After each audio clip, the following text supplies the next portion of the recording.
Welcome back to Unapologetically Progressive. In this video, I'm going to discuss homelessness, something that's absolutely a terrifying thing for people to have to go through, terrifying for people that are close to it.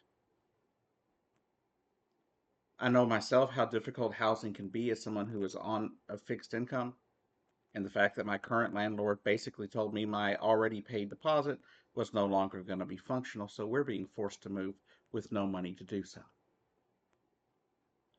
Now, the thing is, there are a lot of causes to homelessness.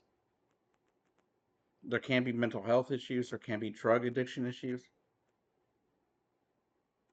but those are all problems that we can work on as a society to prevent and make better.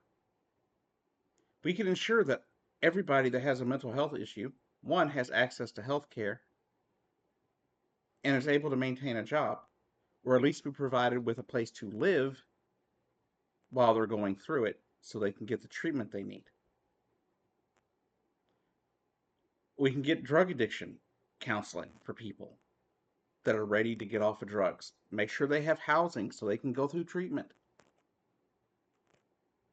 Those are things we can do without doing what TYT is doing now and blaming homeless people for being homeless. Those are a few things, right? But one of the big causes of homelessness that the people over the Young Turks are ignoring, Jank and Anna seem to be ignoring these days, is the fact of rent prices. Rent prices and the fact that wages aren't keeping up with them. Those are some of the biggest issues. A lot of people end up homeless not because they're mentally ill and not because they're drug addicts. Some people become homeless of no fault of their own. Most of them become homeless of no fault of their own, which sometimes people will fall down into the trap of drugs, trying to escape the hell that they're living in. When people have no more hope, do you think they're going to care what they're ingesting and what they're putting in their body when they don't have any food? They don't have any shelter. They don't have a place to even take a shower. They're looking for ways to escape. And so, how about we, as progressives, get out there and as liberals, get out there and support these people and give them the help they need so they can maintain a proper living environment? So, in this video, I want to discuss a few things we could do to help these people. One, we could put rent controls on the corporations that are running up apartment rent cost, right? Like most apartment complexes in this country are not owned by the local people in your city. Most apartments are owned by major conglomerations that own hundreds of millions, if not hundreds of billions worth of real estate. They don't live in your hometown. The people that own my current establishment are located, I believe, in Chicago. Before that, we were owned by a company in Florida.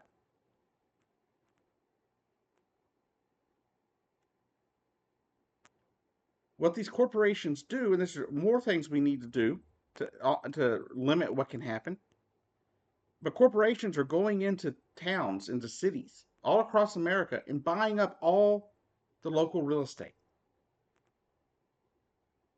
and then jacking up the rates so nobody can afford to live there except the rich.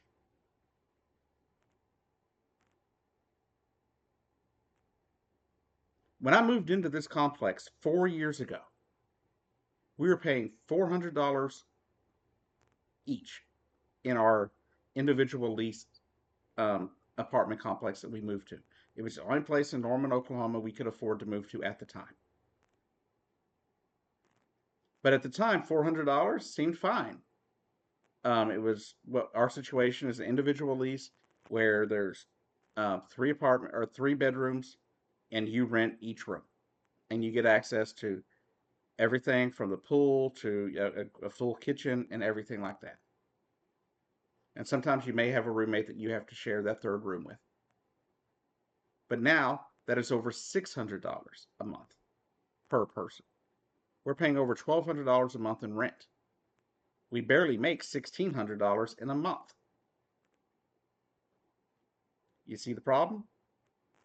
And now that rent, we're after being told that we're not allowed to even attempt to stay here because they want us to have good credit and all this other stuff instead of the deposit that they took from me 4 years ago. They want the next set of rent for this apartment, and reason we're having another reason we're having to move is almost $700 per room.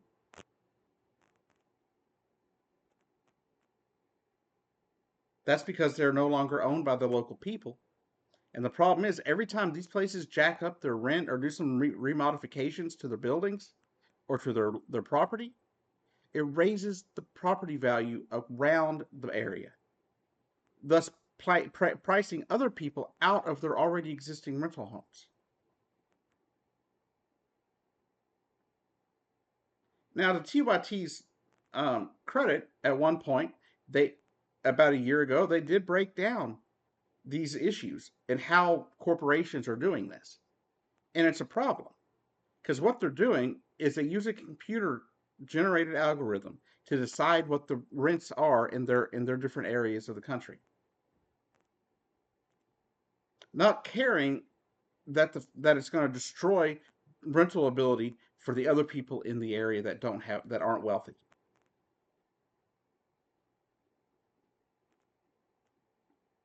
And so it's causing prices of rent to just skyrocket. Kamala Harris had a solution for that, had a plan for that. She laid it out at the debate, but no, we got Donald Trump instead. Now, what could we do? The only other thing we could do would be to raise the minimum wage to a living wage of about $20 an hour, which I understand could cause some problems for businesses.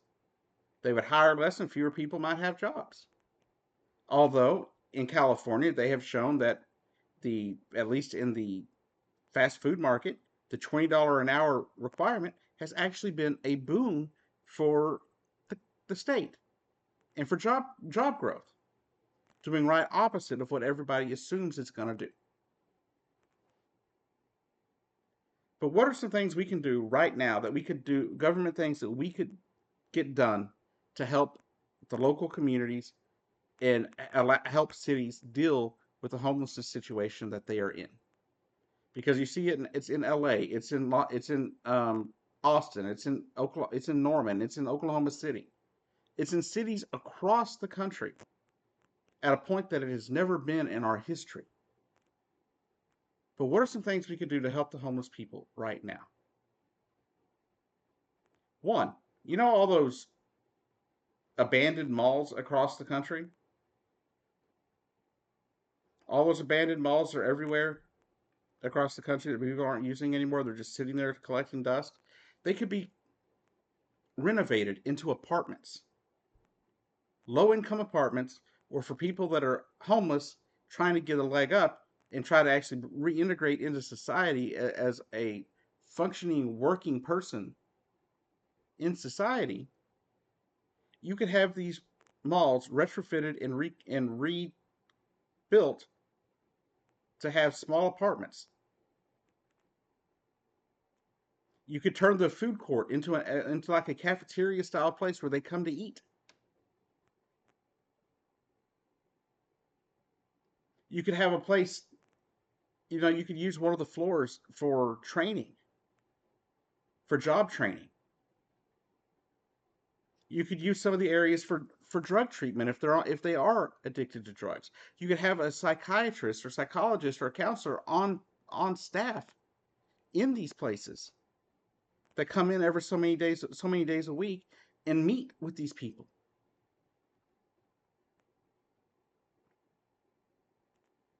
To help them deal with whatever mental illness they may be dealing with. There are all these things we can do. That's just one of them. Another solution I have seen is these people that build these little small communities, but some cities are banning those. Little communities of basically free for some people, the people that don't have any money, for these little tiny homes. They have a place for a bed.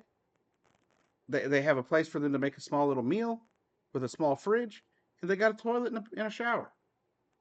That's one solution. I've seen another solution where people are taking old, you know, shipping containers and turning them into overnight bedding areas with a built-in shower area nearby that may be communal, but everybody can use it. That's another option that some cities are trying to ban.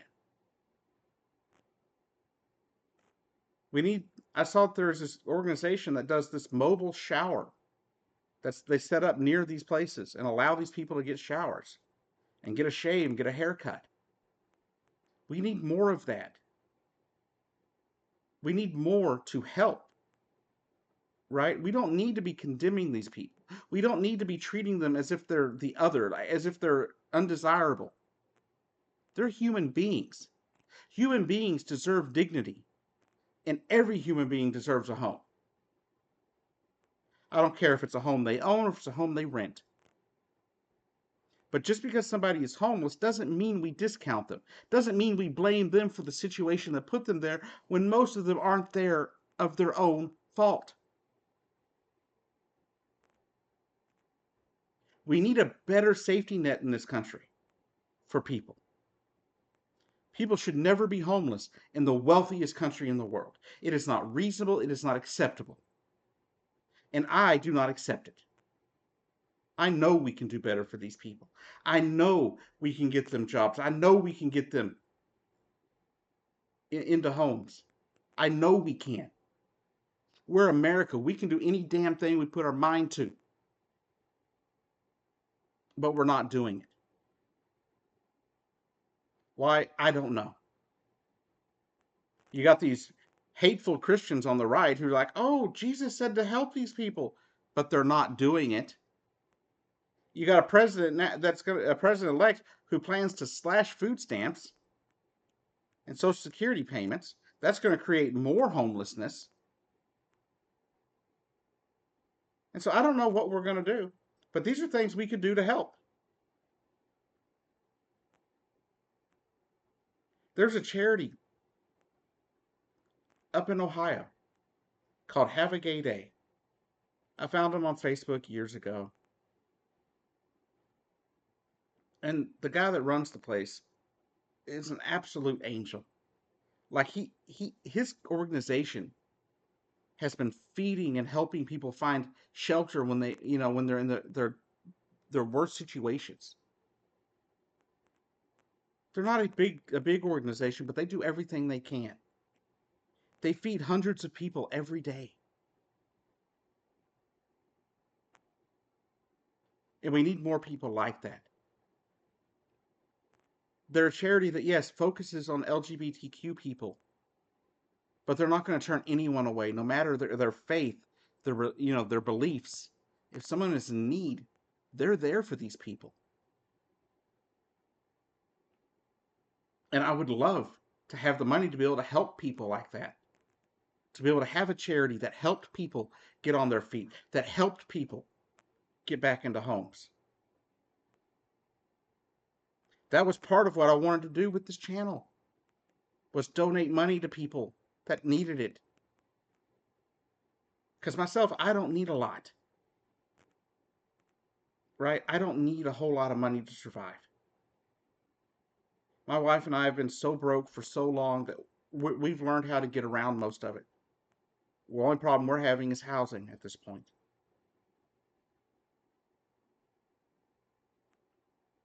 But there's some people that aren't that lucky. People that, of no fault of their own, have found themselves in homelessness, including their children. And I don't understand where the disconnect is. Why do we all of a sudden not care for people once they become homeless? That's not American. And to those of you Christians out there, it's not Christian. We have billionaires. We have one billionaire that's worth $400 billion. Money not he or his children or his children's children or his children's children's children could spend. That one person could wipe out homelessness in this country. They could wipe out hunger in this country.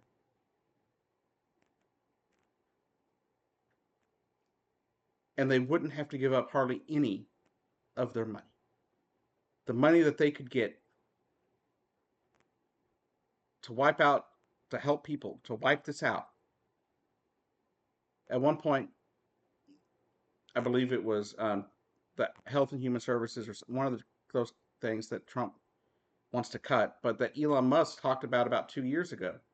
Said, I will pay you whatever you need if you can guarantee that it won't return. But the thing is, there's always going to be people that fall through the cracks. There's always going to be people to help. Okay, you can't just, you could wipe it away for a while, but it's always going to come back. There's always going to be somebody that falls through the cracks. And our government is supposed to be there to help that. But private people could do it too. Elon Musk has $400 billion. He could take $100 billion of that and wipe out poverty for decades. Just by helping fund food stamps and help funding housing assistance. I've always said that if I was rich, you wouldn't know it, because I wouldn't be changing. The only thing you would see is me helping more people. That would be the only thing that you would know, that if all of a sudden I won some billion-dollar lottery, the only way you would know that anything had changed for me, besides maybe not having holes in my shirts when I come on these videos, would be going out to help, that you would see me out helping people. I wouldn't be doing it on video. You would see it by other people talking about it.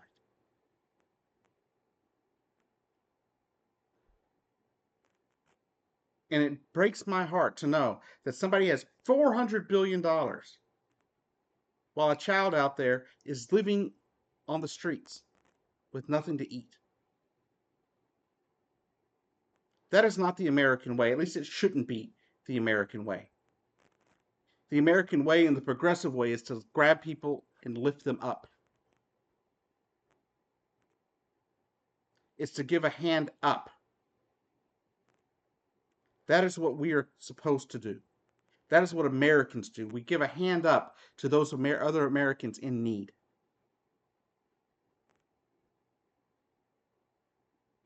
I absolutely despise everything that MAGA is. I despise the Republican Party. Heck, I'm to the point now that I despise the Democratic Party. But if somebody is in need, I don't care about their politics. I don't care about their religion. I don't care if deep down they hate me. I would be there to help. I'd be there to help build them up to where they are a functional person of society. And that is what we need to do. We need to do more to lift people out of poverty, more to lift people up, build people up. That's what we have to do. And that is what I want to do here at Unapologetically Progressive. I want to bring progressive values and tell you how we can help and show you how we can help. I'm a one-person crew here, so it's very difficult to get anything done the way I want it done and still be able to get things out in a timely manner.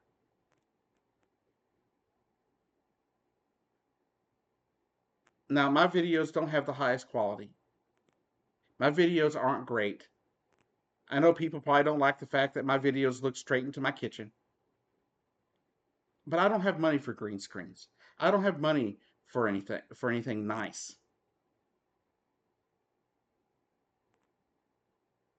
The nicest thing I have is an Xbox and the computer that I'm talking to you on. Both bought through credit that I have been paying on for years. Just so I can make these videos, I had to have a computer that functioned. But I'm here. And I'm here and I will try to help people best I can. And right now, the best I can do is bring you the facts, bring you ideas on how to help. And maybe, just maybe, it gets out there to somebody's ear who has money and is willing to help. Anyways, thank you for joining me here at Unapologetically Progressive. I hope y'all are all doing well. I know the holidays are very hard for a lot of people out there. And I know how rough it can be. I know 2024 has been one terrible event after another for people. But I want you to know that I'm thinking about you and that there are other people out there that care. So just keep your head up. As a fish told me once in a movie, just keep swimming. Have a great day.